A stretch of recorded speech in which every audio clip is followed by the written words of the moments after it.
#1 senior at Miami Northwestern with a perfect GPA. Let me just say that when I was George's age, I did not have a perfect GPA. What a remarkable young man. We're so proud of him. That's the future. Give it up for your representative, Frederica Wilson.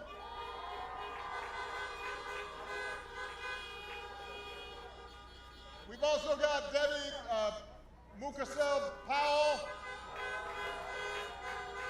Debbie Wasserman-Schultz, and your State Agricultural Commissioner, Nikki Freed. They're in the house.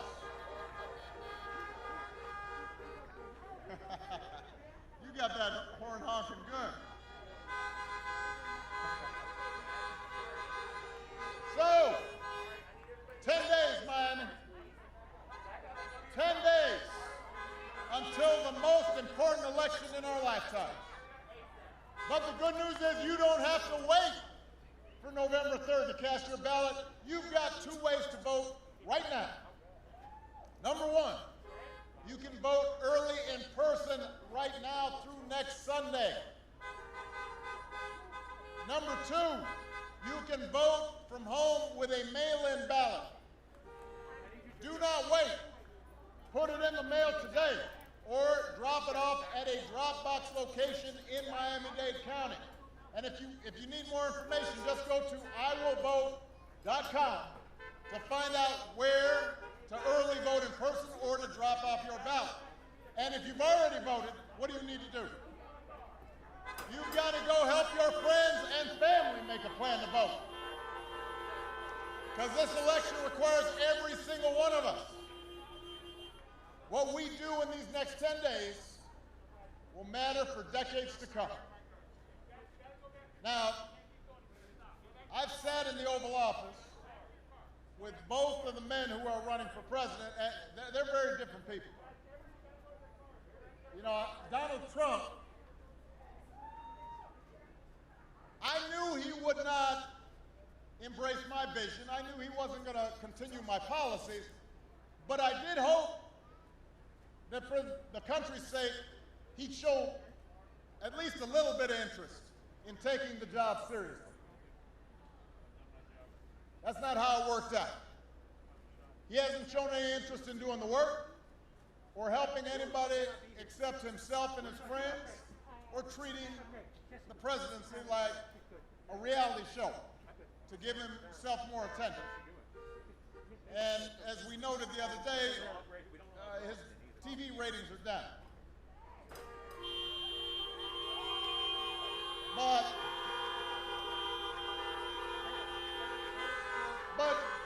listen, Miami, the rest of us have to live with the consequences of what he's done.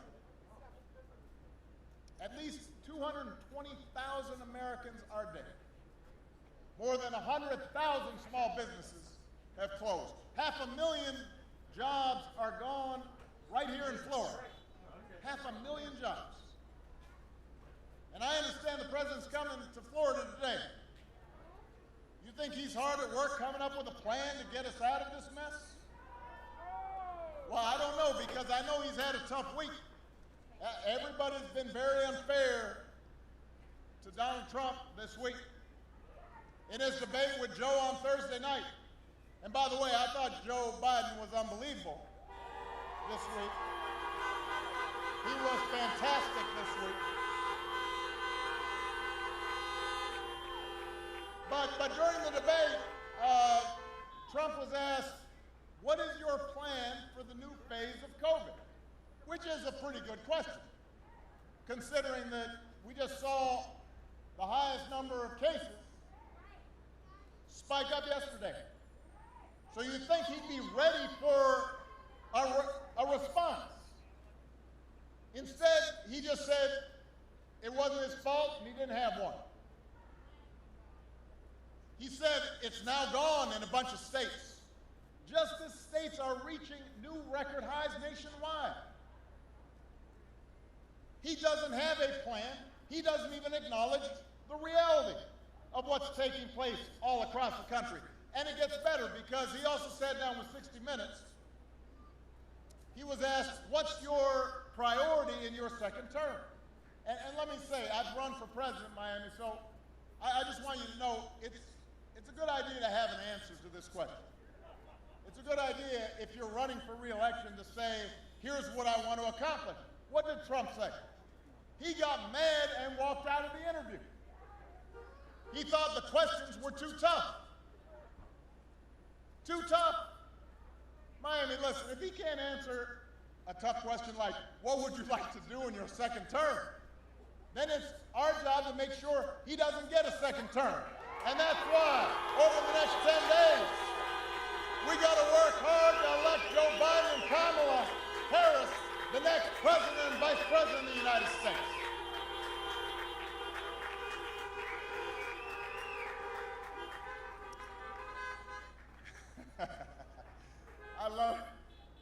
I love the creative honking. It's fantastic. Now listen, you delivered twice for me, Florida, and now I'm asking you to deliver for Joe and deliver for Kamala.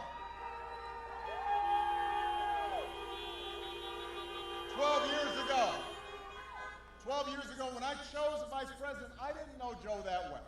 We served in the Senate together, but we come from different places. We're part of different generations.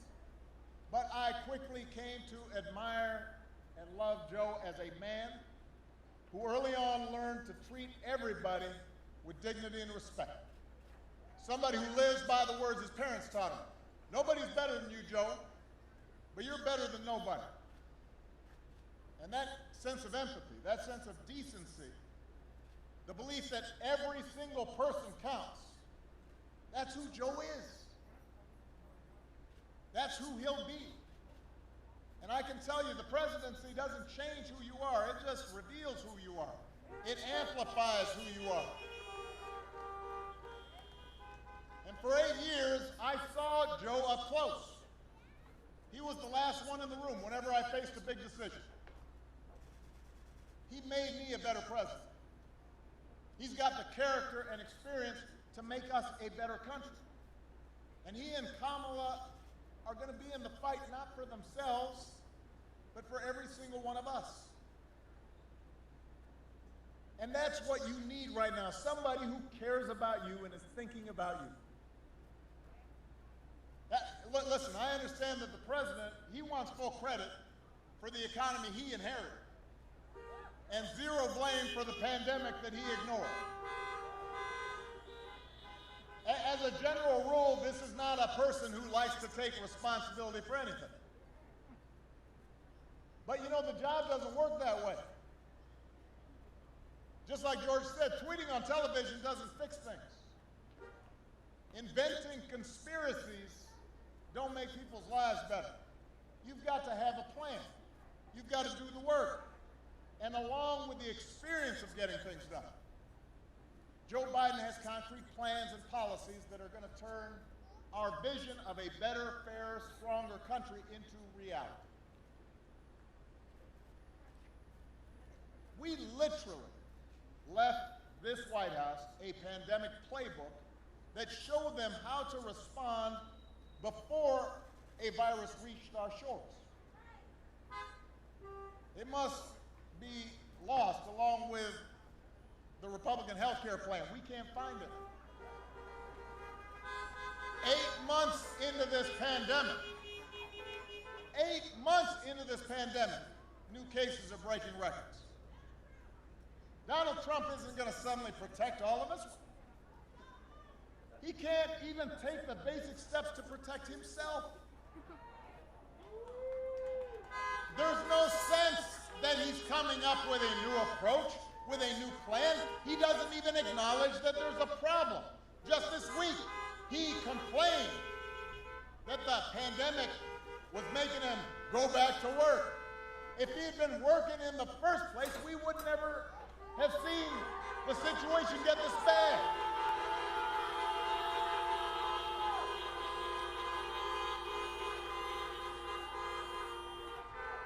Listen, I have said this before.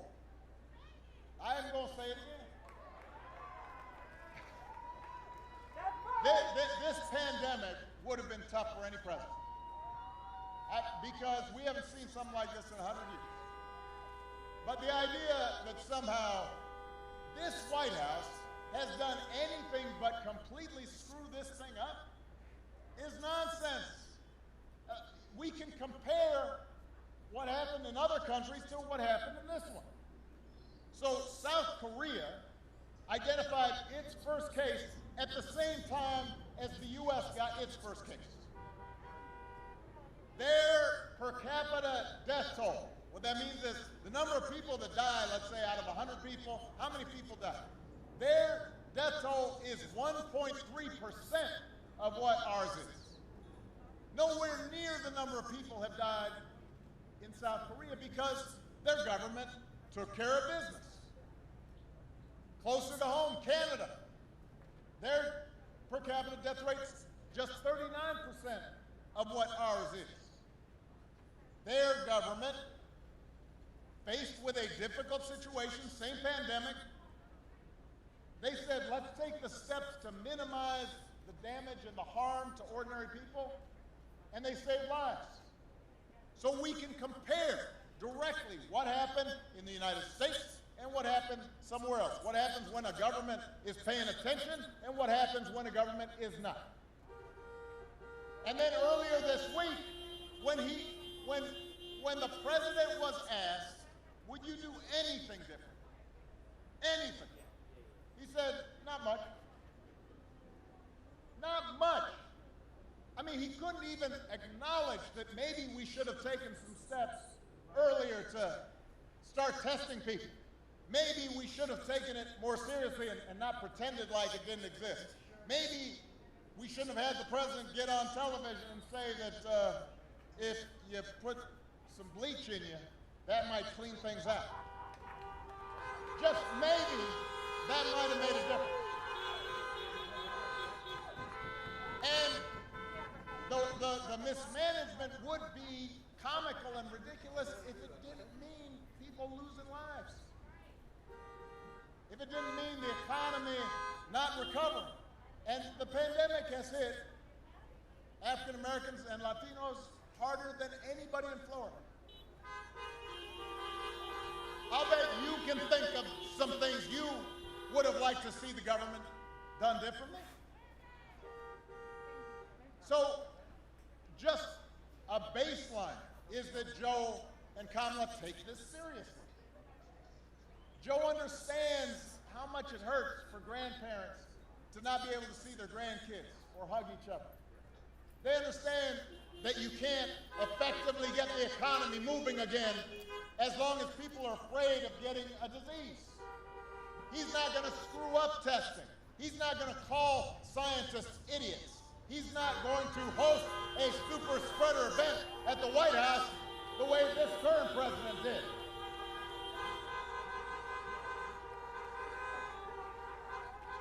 So Joe's going to get this pandemic under control with a plan that makes testing free and widely available, which we should have been doing months ago. He's going to get a vaccine to every American cost-free, and he's going to make sure that our frontline heroes never have to ask other countries for the equipment that they need to keep themselves safe while they're taking care of us.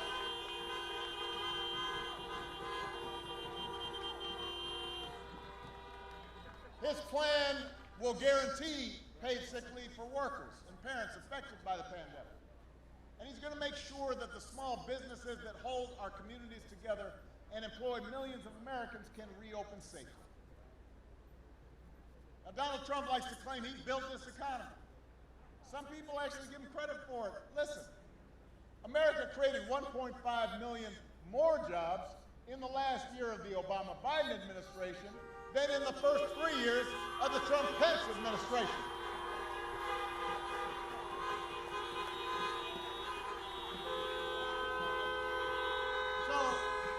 So unemployment was steadily going down during the Obama-Biden presidency, and then he gets elected and it keeps on going down, and suddenly he says, look what I did.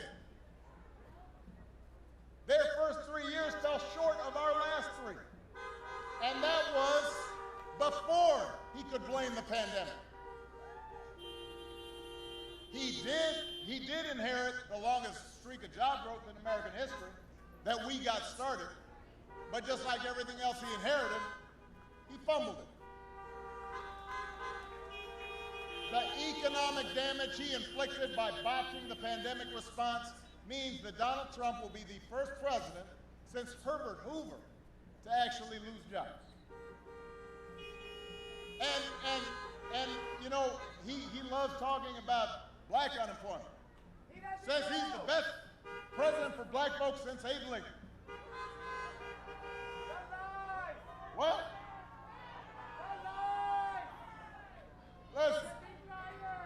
Listen. Black unemployment almost hit 17% during the Great Recession 10 years ago, and through a lot of hard work, Joe and I helped get it down to 7.8 by the time we left office, and it just kept on going down like all the other employment rate was going down. Not because Donald Trump did anything. This year, it went way up, back to 17% right here in Florida. And he hasn't had an answer for it. The only people truly better off than they were 4 years ago are the billionaires who got Trump tax cuts.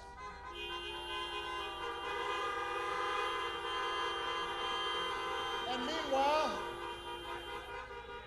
he won't even extend relief to the millions of families who can't pay the rent or put food on the table in this pandemic.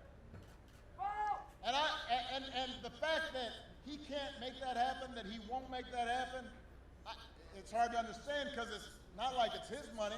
He barely pays income taxes.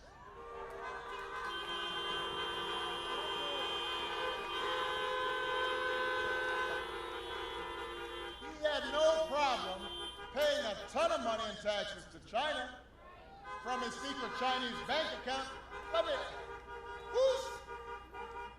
Hold up a second. Let me just see a show of hands. How many people here have secret Chinese bank accounts?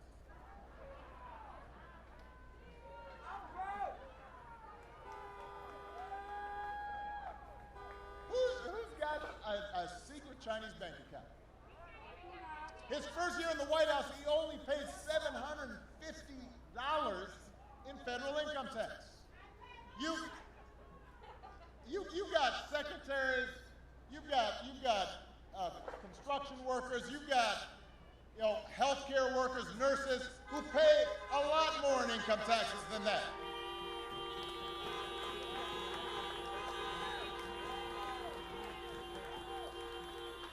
Listen, I'm not saying that like on tax day I'm just so happy about all the taxes I'm paying, but I pay more than 40 cents on every dollar I earn.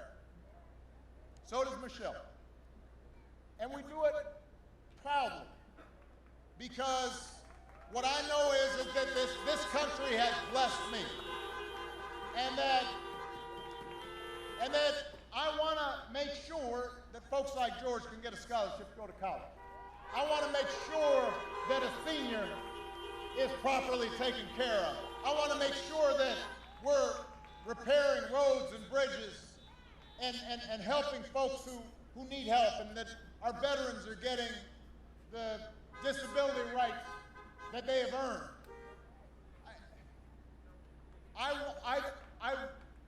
I'm proud to contribute and to give back because I believe we're all in this together as Americans, as one American family.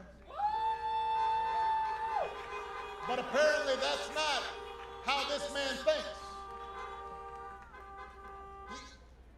He thinks that's for suckers, I guess. But you know what? That's not how we built this country. We built this country by looking out for one another and believing in one another. And that's what Joe Biden believes. Joe Biden's got a plan to create 10 million good jobs in the energy sector, in the clean energy sector, right here in America. And it's part of his plan to protect Florida from climate change and secure environmental justice. And he'll pay for it by rolling back Trump's tax cuts for billionaires. And Joe sees this as a moment, not as a chance to get back to where we were, but to finally make some of the long overdue changes so that our economy actually makes life a little easier for everybody. For the waitress trying to raise her kid on her own. For the student figuring out how to pay for next semester's classes. For the shift worker who's worried about getting laid off. For the cancer survivor who's worried that her pre-existing condition protections will be taken away. Let's talk about health care for a second. Because I know that George and I share something. We lost our mothers at a way too early age. Republicans love to say, right before an election, that they'll protect your pre-existing conditions. Now listen, Joe and I actually protected them 10 years ago with the Affordable Care Act, which made sure that anybody with a pre-existing condition could get health insurance. It protected everybody. It protected folks who already had health insurance. It protected folks who might have to buy health insurance in the future.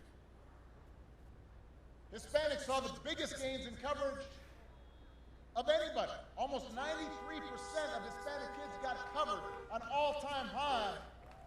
And yet, under this administration, Hispanic kids have lost coverage. And throughout this process, when we were getting folks health care, Republicans fought us every step of the way.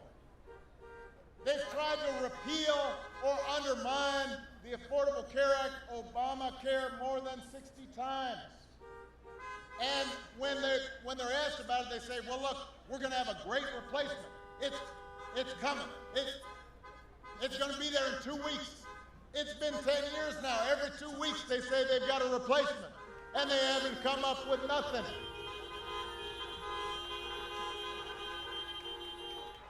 They've never had a replacement. I promise you, I've asked. I asked back when I was president. I said, show me your replacement, and we can talk. Nothing. Nada. Zero. Zilch. Goose egg. The reason they don't show you their plan to actually provide people protections when it comes to pre-existing conditions is because they don't have one and they never have. And that's just a fact. And instead of just fessing up that they don't want people to have health insurance, they've attacked the Affordable Care Act at every turn. They've drove up costs. They're driving up the uninsured.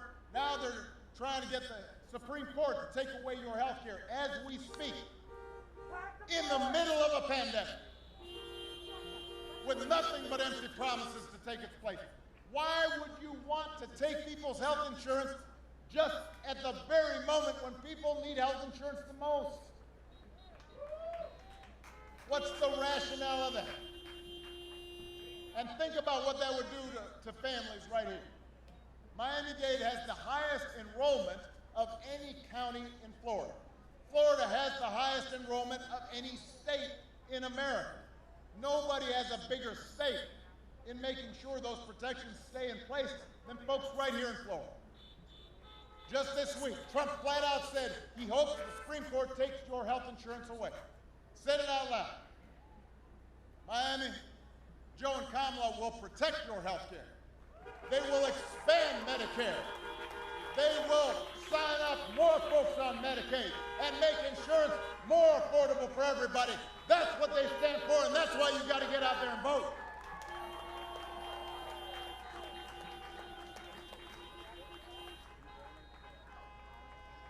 Joe understands that the first job of a president is to keep us safe from all threats, domestic, foreign, and microscopic. When the daily intelligence briefings are flashing warning lights about a virus, the president can't be AWOL. When Russia puts bounties on the heads of our brave soldiers in Afghanistan, the commander-in-chief can't be MIA.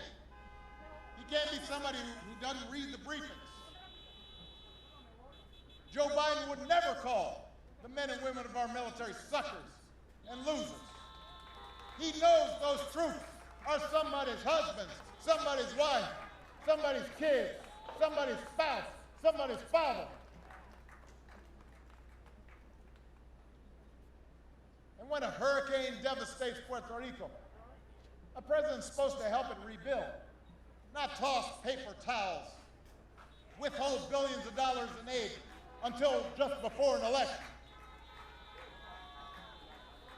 We've got a president who actually suggested selling Puerto Rico.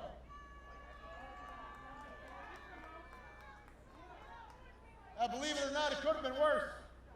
He once asked our national security officials if he could nuke hurricanes.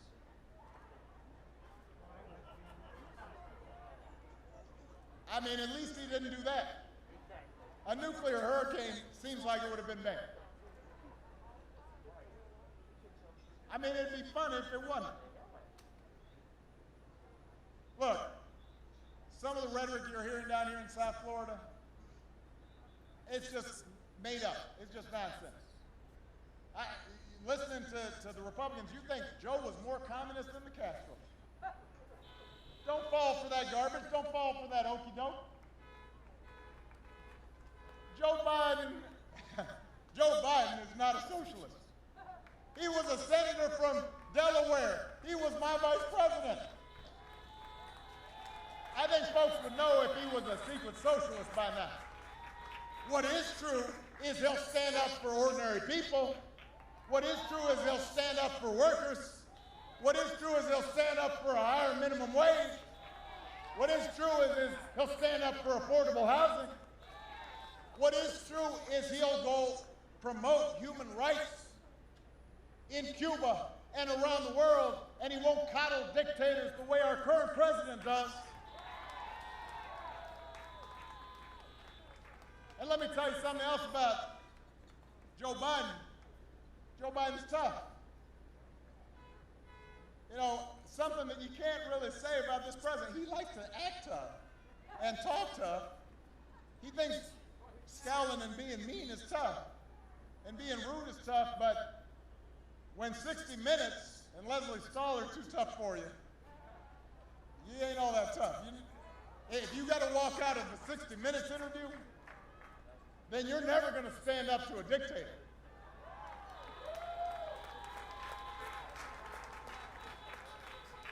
If you're spending all your time complaining about how mean reporters are to you, you're not going to stand up to Putin. Joe Biden will restore our battered standing in the world because he knows that our true strength comes from setting an example that the world wants to follow. A nation that stands with democracy, not dictators. A nation that can inspire and mobilize others to overcome threats like climate change and terrorism and poverty and disease. And here's another thing. With Joe and Kamala at the helm, you won't have to think about them every single day.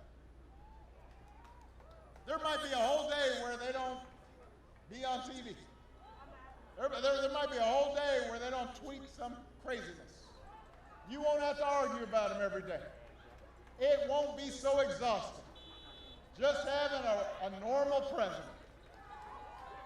You'll be able to go about your lives knowing that the president's not going to suggest injecting bleach or retweet conspiracy theories about secret cabals running the world or claiming that, or retweeting that the claim that Navy SEALs didn't actually kill bin Laden. We're not going to have a president that goes out of his way to insult anybody who he doesn't think is nice enough to him. We won't have a president who threatens people with jail for just criticizing him. That's not normal behavior, Florida. You wouldn't tolerate it from a coworker. You wouldn't tolerate it from a high school principal. You wouldn't tolerate it from a coach. You wouldn't tolerate it from a family member. Florida man wouldn't even do this stuff. Why are we accepting it from the President of the United States? It's not normal behavior. And you shake your head and you think, well, you know what, that's him, but there are consequences to this. There are consequences when a president behaves that way. It emboldens others to be mean and cruel and divisive and racist. When you have a president who cannot call out or even criticize white supremacists, that's a problem. That sends a bad message. It frays the fabric of all of our lives. It affects the way our children see things. It affects the way that our families get along. It affects the way the world looks at America. And in the meantime, it distracts us from the truly destructive actions that the cronies he's placed all across the government are taking, actions that are affecting your lives every single day, even when it's not reported on, even when you're not paying attention to it. The Environmental Protection Agency that's supposed to protect our air and water, that's run right now by an energy lobbyist that's giving polluters free rein to dump unlimited poison into our air and water. The Labor Department that's supposed to protect workers right now is run by a corporate lobbyist who's declared war on workers, guts protections to keep essential folks safe during a pandemic, makes it easier for big corporations to shortchange them on their wages. The Interior Department that's supposed to protect our public lands and wild spaces and wildlife for future generations right now is run by an oil lobbyist who's just fine selling that American treasure off to the highest bidder. The Education Department that's supposed to give every kid a chance. Amazing young people like George, right now that's run by a billionaire who's gutted the rules designed to protect students from getting ripped off by for-profit colleges and stiff-armed students looking for loan relief in the middle of an economic collapse. The person who's running Medicaid right now is not trying to sign up more people for Medicaid to help them out. They're trying to kick them off of Medicaid so that they've got to fend for themselves at the very moment that they need protection the most.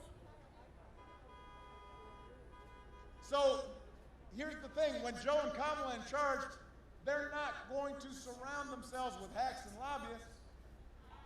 They're going to surround themselves with qualified public servants who actually care about looking for you, who are going to work hard to make sure that you've got a job that pays a living wage, and that your family is protected, and your health is protected, and you've got some security, and that we're protecting our planet. And that, more than anything, is what separates them from their opponents.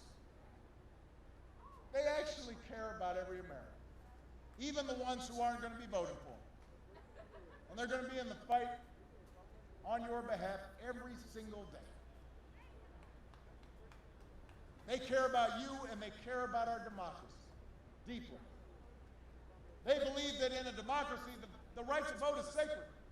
We shouldn't be making it harder for people to vote. We shouldn't ask people to wait 10 hours to vote standing in line. We should be making it easy for everybody to cast their ballot. Joe and Kamala believe that no one, especially the president, is above the law. They understand the protest isn't un-American. Our country was founded on protest against injustice. And they understand we don't threaten to throw our political opponents in jail just because we disagree with them. We don't call them un-American just because they're of another political party. Joe and Kamala understand that our ability to work together to solve big problems, like pandemic, depends on more than just photo ops. It depends on more than just spin or making stuff up. It depends on a fidelity to science and logic and facts. And these are not Republican or Democratic values, Florida. These are American values. This is what we learned from our parents and our grandparents. They're not black or white or Hispanic or Asian or Native American values. They're American values. And we have to reclaim them. We can't just say, oh, it's fine if a president lies 50 times a day. No. My mother would whoop me if I was lying once a day, once a week.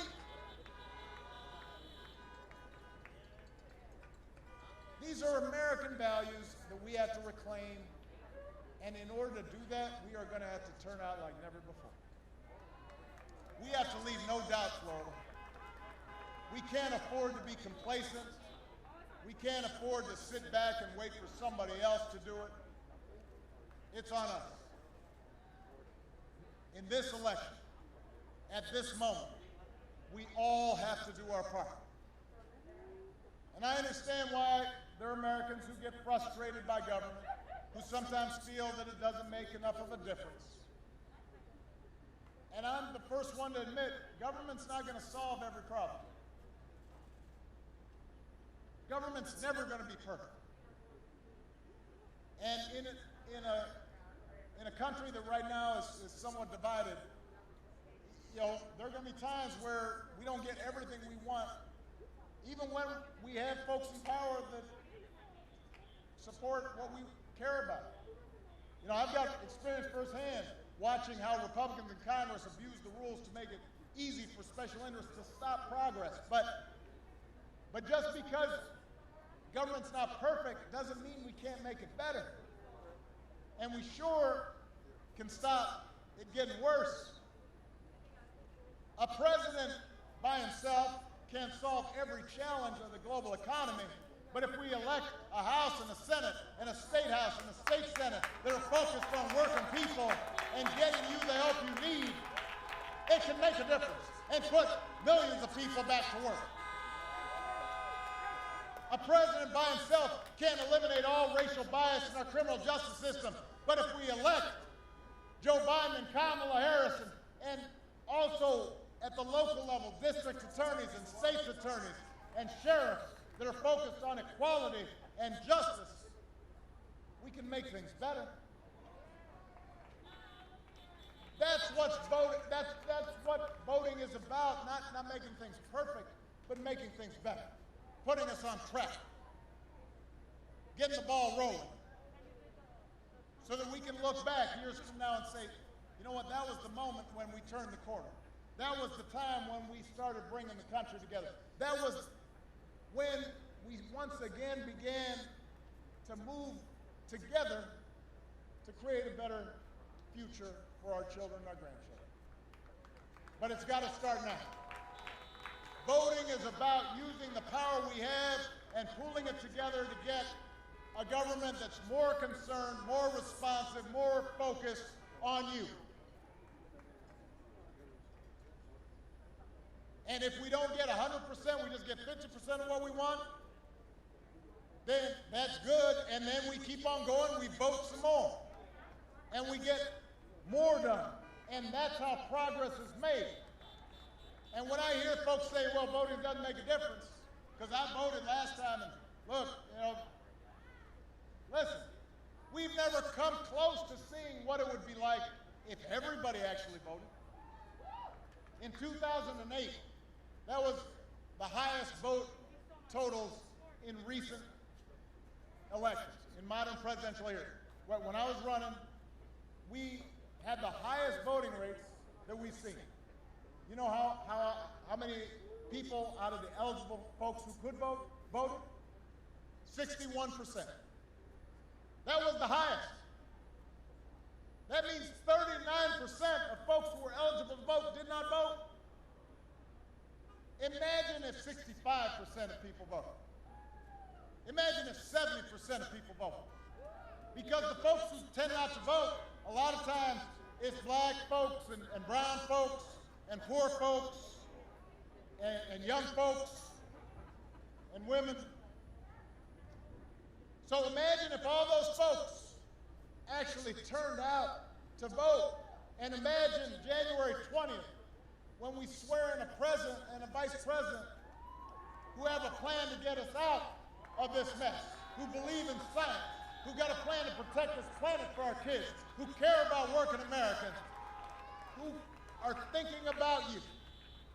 A president and a vice president who believe in racial equality and are willing to do the work to bring us closer together, to bring us closer to the ideal where no matter what you look like or where you come from or who you love or how much money you got, you can still make it if you try. And you still get justice before the law. All that is possible. All that's within our reach. For all the times over the last 4 years that we've seen our worst impulses revealed, we've also seen what's best in our country. People ask me, they said, how have you been putting up with watching your successor do all this stuff? I say, yeah, it can be frustrating. I don't watch a lot of TV. But you know, what I tell people is, what I've also seen is folks of every age and background, packed city centers and airports and town squares, just so that families wouldn't be separated. Or just so another classroom wouldn't get shot up. Or just so we can make sure our kids don't grow up in an uninhabitable planet. We've seen amazing essential workers and healthcare workers risk their lives day in, day out to help somebody, to save somebody else's loved ones. We've seen people contribute and volunteer for those who are especially having a difficult time right now. We've seen Americans of all races joining together to declare in the face of injustice and brutality that Black Lives Matter. No more, but no less. To proclaim that no child in this country should ever feel the continuing sting of racism. We've seen young people like George, who introduced me, ask us, do we not breathe the same air? Do we not bleed the same blood? Do we not deserve safety, belonging, and mattering? That's true in Miami, and it's true all across the country. I know this has been a tough and sometimes discouraging time, but I'm here to report to you, America's a good and decent place. We've just seen so much noise and nonsense, sometimes it's hard for us to remember. But I've been all across this country. I've been all across this state. There are a lot of good people here. There are a lot of folks who share the values of looking out for one another and doing right by one another. And we've just got to make sure that our politics reflects that. And we do that by voting. Miami, I'm asking you to remember what this country can be. I'm asking you to believe in Joe's ability and Kamala's ability to lead this country out of these dark times and help us build it back better. We can't abandon the Americans who are hurting right now. We can't abandon the kids who aren't getting the education they need right now. We can't abandon those protesters who inspired us this summer. We've got to channel their activism into action. We can't just talk. We can't just imagine a better future. We've got to go out there and fight for it. We got to out-hustle the other side. We got to vote like never before, and we've got to leave no doubt. So make a plan right now for how you're going to get involved in voting. Do it as early as you can. Tell your family and friends how they can vote too. Don't stop with Joe and Kamala. Make sure you vote all the way down the ticket. And if we pour all our efforts into these 10 days, if we vote up and down the ticket like never before, we will elect Joe Biden and Kamala Harris. And we will leave no doubt about what this country we love stands for and what we believe in and who we are as a people. So let's get to work, Florida. Let's bring this home. I love you, Miami. Honk if you're fired up. Honk if you're ready to go. Are you fired up? Are you ready to go? Are you fired up? Are you ready to go? Let's make this happen.